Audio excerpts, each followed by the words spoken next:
Mas Marcos diz, então, verso 31 do capítulo 8, começou Jesus a ensinar-lhes que era necessário que o Filho do Homem sofresse muitas coisas, fosse rejeitado pelos anciãos, pelos principais sacerdotes e pelos escribas, fosse morto e depois de 3 dias ressuscitado. E isto, ele, Jesus, expunha claramente, para todo mundo entender tudo. Mas Pedro, chamando-o à parte, começou a reprová-lo.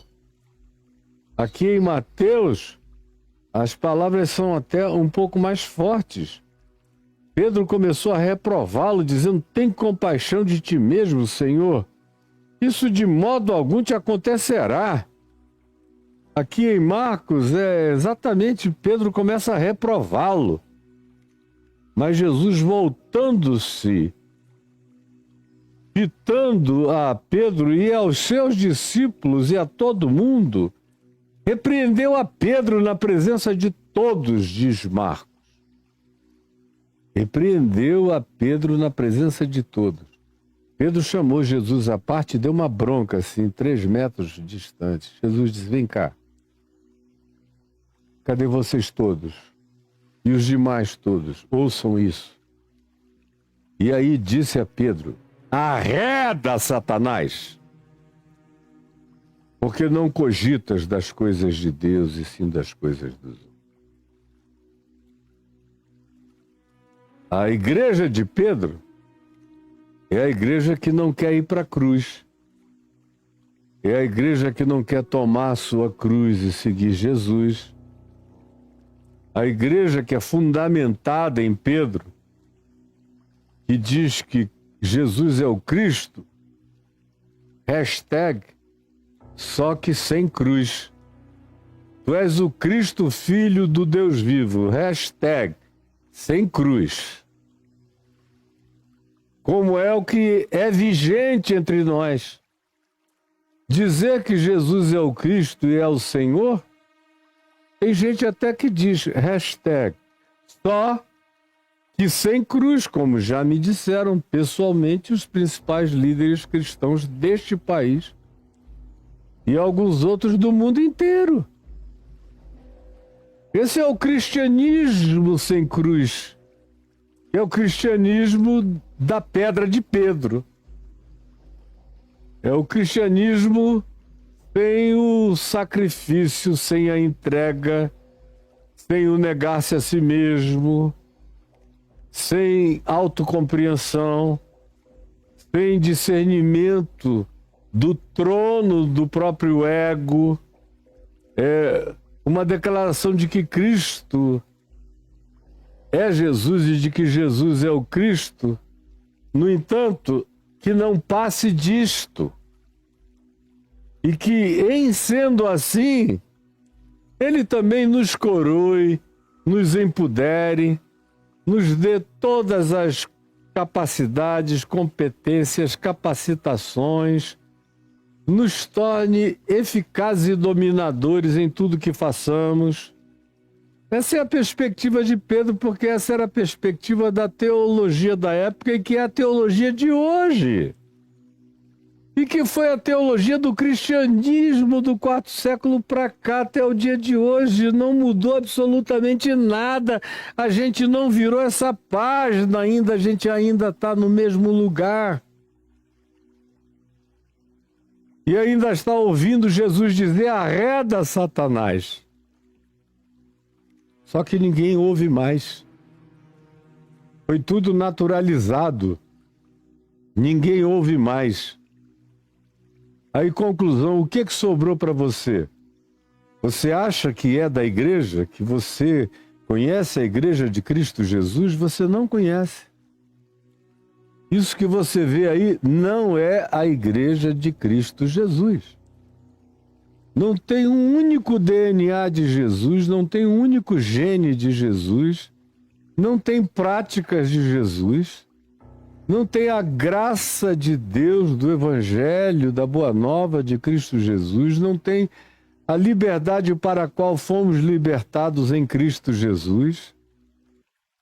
não tem a exultação da esperança, não tem a alegria da vida eterna, não tem o genuíno poder do Espírito Santo, não tem o fruto do Espírito Santo, não tem os dons verdadeiros, só tem as fajutices mentirosas de um pseudo-Espírito Santo que muitas vezes, eu ouso dizer a vocês, são espíritos malignos operando nos cultos de vocês, quando não é histeria, histrionismo, sugestão e outras formas de transtorno mental e de loucura. Mas Espírito Santo, meu Deus, está presente em alguns poucos, mas não tem mais nada disso. É infinitamente mais fácil você encontrar gente dando o fruto do Espírito Santo fora disso que você chama de igreja de Deus, mas que é a igreja de Pedro, que é a igreja da pedra, que é a igreja do fragmento de pedra, que é a igreja da artificialidade, que é a igreja dos homens e mulheres que são proprietários desse negócio, dessa franquia que é colocada e vendida em nome de Jesus e que fatura absurdos. É um dos negócios mais lucrativos da história do Ocidente ou talvez do planeta. E que é tudo isso fundado e fundamentado naquele que nasceu numa manjedoura, que disse que ele não tinha onde reclinar a cabeça, que morreu numa cruz e ressuscitou dentre os mortos,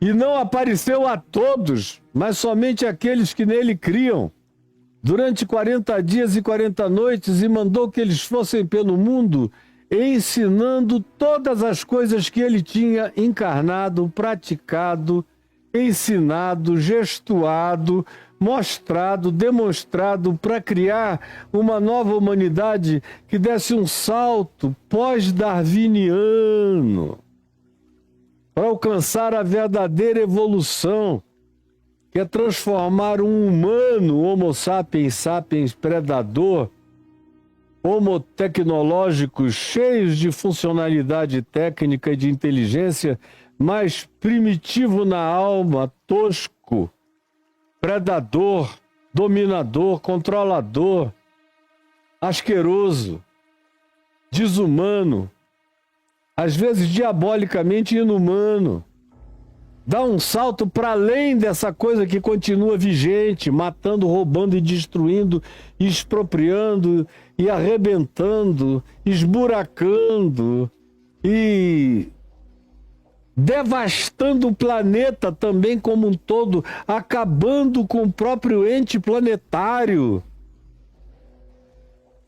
Tudo isso sendo, sobretudo, praticado no Ocidente da Terra em nome de Jesus, do capitalismo de Jesus, da prosperidade de Jesus, do dinheiro de Jesus, das sociedades evoluídas de Jesus,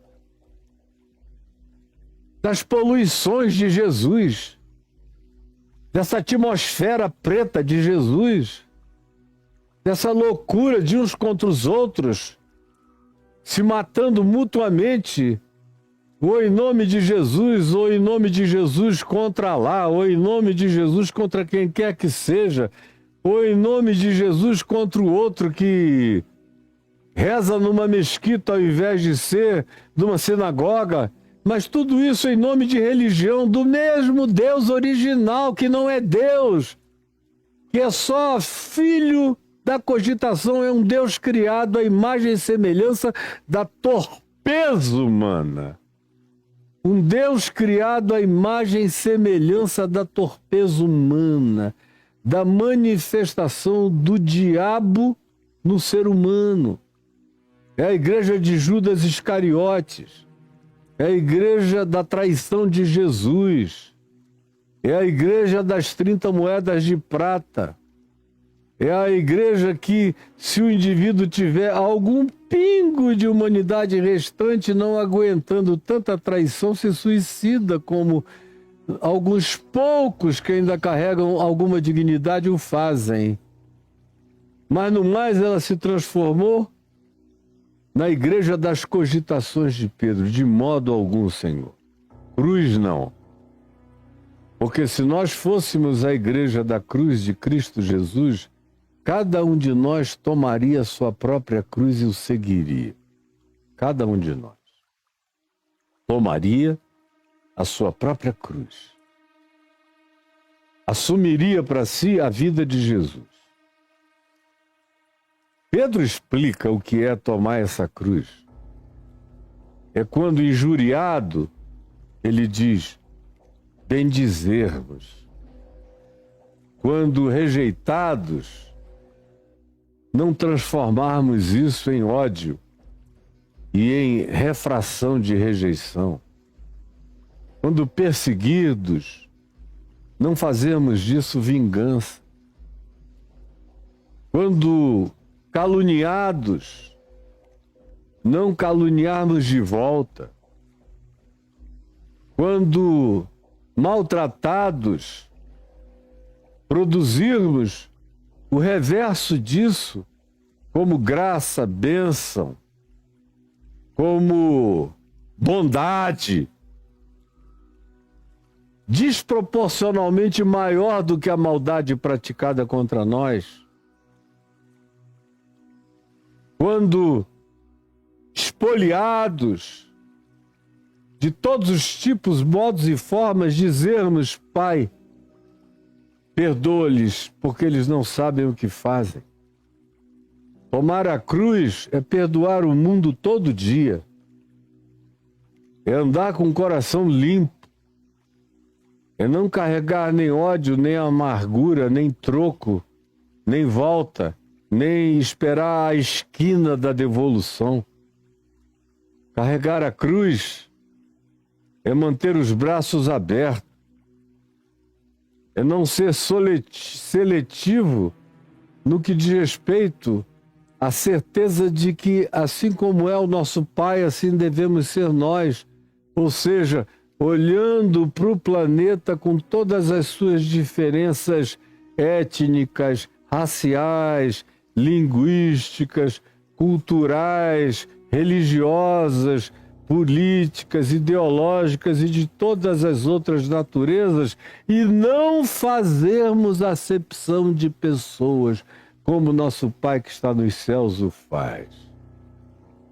Isso é carregar a cruz sobre nós. É andarmos com esse desassombro, sem medo. O máximo que pode nos acontecer é nos matarem, o que não acontece nada, porque em Cristo Jesus, para quem é dele, a morte já morreu. Se transformou em patrimônio da minha herança, a morte, que está mortinha. E sepultada na ressurreição, morreu para mim, porque aquele que crê em mim, disse Jesus, não entra em juízo, não conhecerá a morte, já passou da morte para a vida, eu já passei da morte para a vida. A morte estava morta para mim. No dia que eu largar essa carcaça aqui, esse casulo, aplaudam, porque eu virei borboleta eterna e voei para a glória sem fim. Cheguei ao clímax de mim mesmo, a evolução suprema, transcendi o Homo sapiens sapiens, transcendi a evolução darwiniana predatória e me tornei um ente da glória, me tornei um Cristo de Deus, que é o Filho do Homem, é a projeção suprema da nossa vocação, do nosso chamado, da nossa evolução, do nosso amadurecimento humano, é nos tornarmos como Jesus. É o processo de cristificação, andando cada dia na direção de nos tornarmos como Ele era e mais do que como Ele foi na história, como Ele se tornou pós-ressurreição dos mortos. É desse tipo de gente, desse tipo de esperança, e é plantados nesse fundamento de consciência que é a pedra de esquina que os construtores rejeitaram, que é Cristo Jesus, que nós estamos sendo erigidos como igreja de Deus.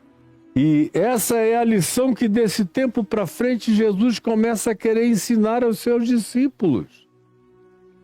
Contra Pedro, contra a teologia de Pedro, que era a teologia dos judeus.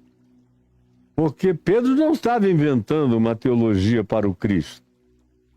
O Cristo dos judeus, até os dias de hoje, semelhantemente ao que seria o Cristo muçulmano, o islâmico, não poderia ir para a cruz, seria uma desonra. Por isso que os muçulmanos, de maneira muito honesta, dizem que Jesus é o maior de todos os profetas, maior de todos.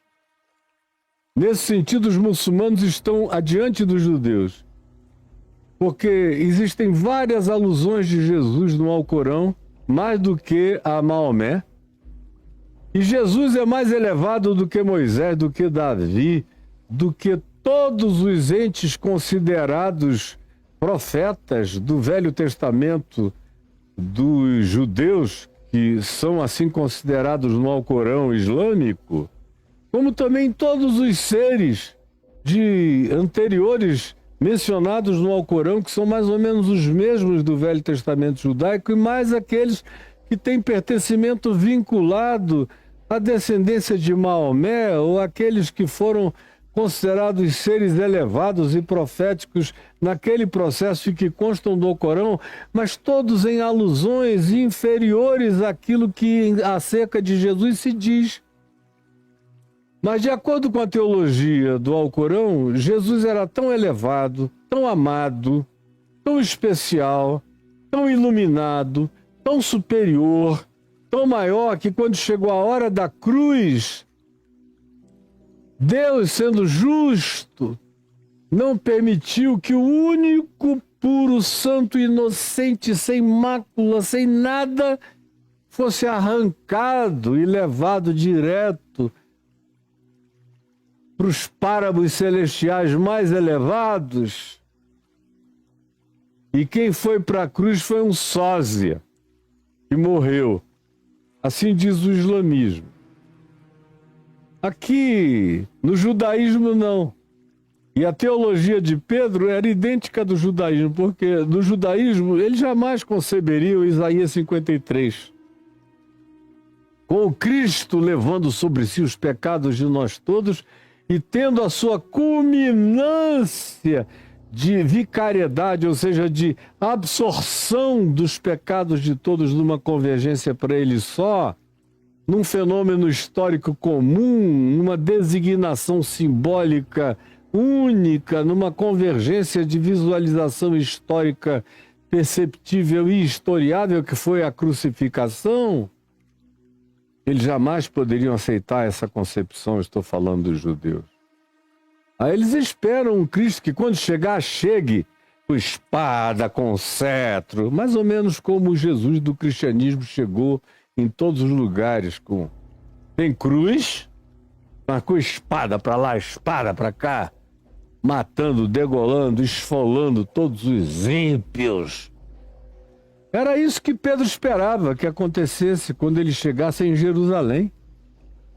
Jesus acabasse com aquela corja toda e botasse também os romanos para correr e dissesse: agora a gente vai marchar juntos, poderosamente, com legiões de anjos, até Roma. E eu vou botar esse povo todo, escorraçar essa corja planetária, eu vou sentar lá e vocês vão ver o que vai acontecer agora. Era o sonho infantil da caronchinha de Pedro, como é o que domina a cabeça das pessoas. O que vocês acham que está no substrato da teologia da prosperidade? Ou na teologia do domínio, senão um Cristo que chegue para controlar os governos, as presidências, as monarquias, os povos, constituindo os Pedros, as rochas, os apóstolos contemporâneos em ayatolás dessa dominação. É a mesma porcaria. É a mesma rocha fundamentada, plantada na mesma lama da podridão histórica que a gente já devia conhecer, abundantemente não queremos reconhecer. Pois bem, eu disse que a gente estava falando do choque entre a revelação, que Jesus diz: bem-aventurado és, Simão Bar-Jonas, porque não foi carne e sangue quem tu revelou essas coisas, quem te revelou que eu sou o Cristo. Só de Deus mesmo, para alguém chegar a essa conclusão. Na melhor das hipóteses, vocês diriam que eu sou um profeta, ou que eu sou uma reencarnação de profeta, ou que eu sou o ser de luz mais iluminado, ou que eu sou o mestre dos mestres, mas Deus mesmo, de chamá-lo de o Cristo, era chamá-lo de Deus encarnado, de Deus conosco, de Emmanuel, de ungido carregando todas as potencialidades do eterno no espaço-tempo. Esse era o Cristo. Para ter esse discernimento, só uma revelação. Para isso ser sincero, só uma revelação. Mas aí o cara, ao invés de ficar agarrado com a revelação, ele vai fazer teologia. Ele vai fazer teologia. Ao invés de se agarrar na revelação, ele não aguenta ficar só na revelação. Como entre nós. Eu conheço gente que começou lindamente na revelação e foi se aperfeiçoar na carne, na teologia, na cogitação, na filosofação, na construção de natureza teológico-psicológica da concepção e da projeção de Deus. Aí começam a inventar um novo Deus, ou um Deus adequado para esse tempo, e vão, porque a revelação não é bastante, eles sucumbem à tentação da cogitação. E nessa cogitação, na maioria das vezes, não tem cruz. Porque quem é que quer conceber a cruz para carregar? Eles não querem nem que Jesus, o deles, o da cogitação deles, vá para a cruz, quanto mais eles próprios se irmanarem, se identificarem, se ataviarem do caráter de Cristo de tal modo e o absorverem que eles próprios aceitem carregar a sua própria cruz e segui-lo. É claro que não. A cogitação sempre vence. E como foi no caso de Pedro, ele partiu da revelação do Pai para a cogitação da elaboração dos rabinos judaicos de que o Messias viria com esse poder de dominação, com essa carga. Não, tu já curaste, já ressuscitaste, já andaste sobre as águas, já multiplicaste pães, já apaziguaste ventos e ondas, já fizeste tantas coisas. Só falta agora tomar o poder. Que cruz, que nada. Depois de fazer todas essas coisas lindas, vais terminar ali? Numa cruz? Não, se eu estiver aqui, esse não é o teu destino. Como a maioria dos que estão trabalhando, não com a revelação de Deus em Cristo Jesus, mas com os novos moveres, com as novas revelações, com as novas compreensões, com o que o Espírito Santo me falou hoje de manhã. Eles dizem: nada disso tem cruz. É só coroa, diadema de glória, cetro, poderes, riquezas, casas, propriedades, abundâncias, domínios, famas. Tudo que o diabo gosta e promete é tudo que eles querem para eles. Daí eu não ter o menor pudor de dizer: se ajoelharam, ficaram de quatro e aceitaram o anel de Satanás no dedo deles e se deixaram coroar pela glória do diabo na terra. E vivem da cogitação das projeções dos seus próprios caprichos. Embora Jesus diga arreda Satanás, eles ficam achando que isso é para macumbeiro, candomblecista, umbandista, muçulmano ou ancestrais de povos primitivos e indígenas autóctones. Satanás tem a ver com essas pessoas, não com os cultos deles, cheios de mamon, de culto ao dinheiro, de culto à personalidade dos seus pastores, bispos, apóstolos, que entram como figuras gloriosas, aplaudidas, tapetes vermelhos, carros extraordinários, helicópteros, jatinhos, poder, tudo isso que o diabo dá. E eles aplaudem. E eu dizendo isso aqui, tem gente dizendo que eu sou um recalcado. Eu tô com inveja. Cara, se eu gostasse dessas coisas e quisesse essas coisas, eu teria tido infinitamente mais do que a soma de todos eles. Eu nunca quis, não quero e morrerei sem querer, porque eu não troco a minha herança por um repasto, por um prato de lentilhas, por essa glória morrente que não carrega ninguém com galardão eterno. Vão ficar batendo na porta do lado de fora e Jesus dizendo: eu não sei quem vocês são, vocês nunca andaram comigo, arreda, Satanás. Só que quando Jesus disse isso a Pedro, tinha uma chance, mas vai chegar um dia, gente, em que esse pessoal todo vai bater numa porta num momento escatológico em que esse arreda Satanás não tem mais retorno. Tu és para mim pedra de tropeço, assim como eles são pedra de tropeço para a humanidade. O mundo tropeça no cristianismo. O cristianismo tem feito um mal planetário que não tem tamanho para a grande maioria dos seres humanos, porque não foi sobre a rocha de Cristo Jesus que aquilo que se visibiliza como igreja foi erigido. Todavia, a igreja de Cristo Jesus está aí espalhada, tentando ver se o planeta não é destruído por ação humana, por omissão humana, por comissão humana, fazendo o possível para pacificar povos em guerra, fazendo o possível para socorrer pobres, esfaimados, órfãos, no mundo inteiro, milhões de órfãos.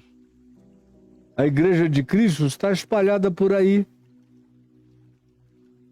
Um monte de médicos sem fronteiras, um monte de gente tratando de feridas pelo mundo inteiro, gente dedicando a inteligência à purificação da água, dos mares, dos rios, ao plantio de árvores, ao acolhimento dos pobres, indigentes, aflitos, solitários, suicidas.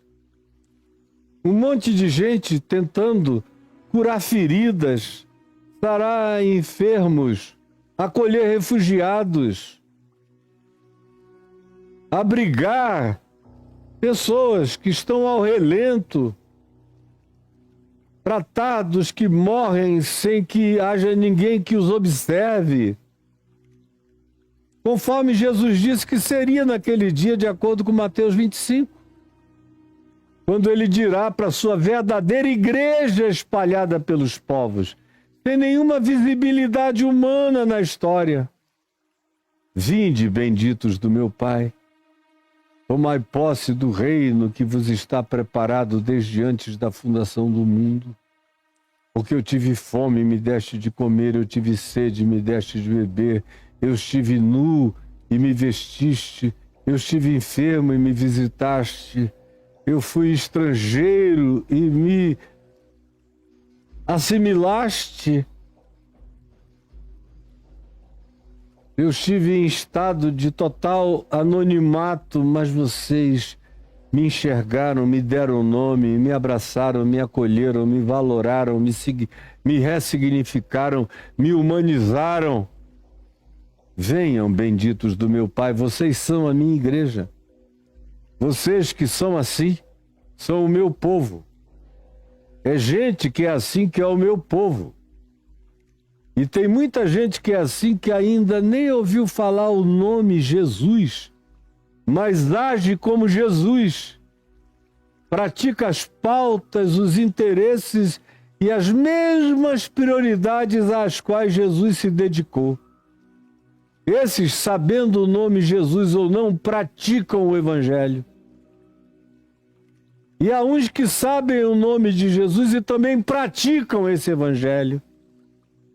Mas bem-aventurados ainda são porque fazem isso com consciência. Os outros são lindos porque fazem sem nem saberem. Fazem porque eles não têm outra alternativa dentro deles. O amor, a presença de Deus que eles nem nomeiam dentro deles é mais forte do que o poder do conforto, da omissão, da distração, da alienação ou de qualquer outra ideologização ou catequese. Eles simplesmente dizem: eu não tenho como evitar, está em mim, eu não pude não fazer. Essa é a resposta que eles dão a Jesus quando dizem: mas nós nunca soubemos de ti. Jesus disse: mas sempre que vocês trataram de qualquer pessoinha assim, era a mim que vocês estavam tratando. Sempre que vocês desinvisibilizaram qualquer ser humano, enxergando-o desse modo, era a mim que vocês estavam enxergando quando ninguém me via. Largado pelo mundo afora, vocês são a minha verdadeira igreja. Essa é a igreja do Cristo, essa é a igreja da rocha eterna, que os construtores rejeitaram. Não é a igreja erigida sobre a rocha de Pedro, que não passa de cristianismo. Pobre Pedro, não teve nada a ver com isso. Depois ele se converteu ao evangelho da graça genuinamente. Mas a igreja não é dele, nem é de Paulo, nem é de nenhum dos apóstolos, é de um só. Há uma só fé, há um só Deus e Pai, há uma só esperança, há um só chamado da nossa vocação e há uma só unidade em torno de um único pastor. E é ele que de dois faz um, dos que sabem e dos que não sabem. Como Jesus disse: eu ainda tenho muitas outras ovelhas, não deixe aprisco. Não deixe aprisco. Espalhadas pelo mundo, a mim me convém conduzi-las. E tem um mistério que é profundamente místico, como todo mistério, que afirma o seguinte sobre Jesus: que quando ele fosse levantado da terra na cruz, a cruz teria o poder de atrair todos, consciente e inconscientemente, todos os que são dele para ele próprio. Os que ficam sabendo, e é um grande privilégio, e os que não ficaram sabendo, mas praticaram tudo como se soubessem. Meu Deus, nós estamos aqui, continuamos aqui, entre a revelação do Evangelho e a cogitação das teologias, dos caprichos, dos desejos e dos confortos humanos. Essa é uma grandíssima calamidade, horrorosa. Pois bem, hoje é só o primeiro dia. Aí desse tempo em diante, quando Jesus diz a Pedro: arreda, Satanás, tu não cogitas das coisas de Deus, porque a nossa melhor teologia só consegue cogitar as coisas dos homens. É o que a sociologia dita, é o que a antropologia dita, é o que a psicologia dita, é o que a filosofia dita, é o que as revoluções políticas ditam. É só disso que se trata. E o horizonte é parado aí, não tem transcendência. E aí cumpre-se a profecia de Paulo: pois se Cristo, para vocês, no coração de vocês, na prática de vocês, na existencialidade de vocês, não ressuscitou, é vã a nossa pregação e é vã a vossa fé. E ainda permaneceis todos vós nos vossos pecados. Não mudou nada. só aumentou a desgraça pela presunção de que vocês agora sabem alguma coisa e vocês desaprenderam o que tinham sequer começado a pegar da revelação de Deus. Se derem esse passo, como Pedro deu na direção da cogitação, de chamar Jesus à parte e dizer, escuta, vamos transformar esse projeto teológico de cruz em glória, em sucesso, em dinheiro, em riqueza, em poder, em fama, em conquista, em domínio, em cetros reais. Vamos para Roma. Vamos dominar o mundo. Se fizer isso, foi o que o diabo ofereceu a Jesus, levando-o a um alto monte, mostrando-lhe todos os reinos deste mundo e lhe dizendo, tudo isto eu te darei se prostrado me adorares. É porque é exatamente a mesma coisa que Jesus diz a Pedro, arreda, Satanás. É porque é exatamente a mesma coisa e é isso que você está vendo em curso, acontecendo todo dia e você não enxerga, continua aplaudindo e achando que Jesus tem alguma coisa a ver com isso. Ele não anda nesse meio. Ele não andava lá com a igreja de Laodiceia, por muito menos. Leia lá. Em Apocalipse, no capítulo 3, a igreja de Laodiceia, por muito menos. Eles eram quase puros, santos e irrepreensíveis comparados com a pocilga que se instalou entre nós, as catedrais de pocilga e de mentira entre nós. E Jesus diz que eu estou do lado de fora. Eu não faço parte dessa congregação. Eis que eu estou à porta e bato. Se alguém ouvir a minha voz e abrir a porta, eu entrarei em sua casa, cearei com ele e ele comigo. Ele ainda individualiza, não dá nem para prometer isso para a congregação toda.